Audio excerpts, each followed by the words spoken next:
2025 ମସିହା ଏମିତି ଗୋଟେ ବର୍ଷ, କିଛି ଲୋକଙ୍କ ଠାରୁ ଏମିତି କିଛି ଜିନିଷ ସେ ଛଡ଼େଇ ନେଇଯାଇଛି ଯାହାକି ସେମାନଙ୍କୁ ପ୍ରତି ମୁହୂର୍ତ୍ତରେ କଷ୍ଟ ଦେଉଛି। ସେ କଥାଟିକି ମନେ ପକେଇକି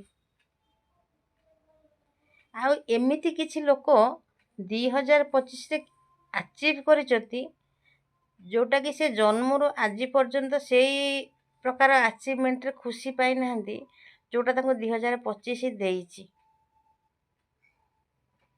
ଏମିତି ହସ ଖୁସି ଦେଇ, କିଛି ଲୁହ ବି ଦେଇ 2025 ଆମଠୁ ଯିବା ପାଇଁକି ବସିଛି। ମୋ ଜୀବନରେ କ'ଣ ନେଇଛି କ'ଣ ଦେଇଛି ସେଇଟା ତ ଅଲଗା କଥା, କିନ୍ତୁ 2025 ଆପଣଙ୍କୁ କ'ଣ ଦେଲା ଆଉ ଆପଣଙ୍କଠୁ କ'ଣ ନେଲା, ଯଦି ଚାହିଁବେ ନିଜ ଅନୁଭୂତିକି ସେୟାର କରିପାରିବେ।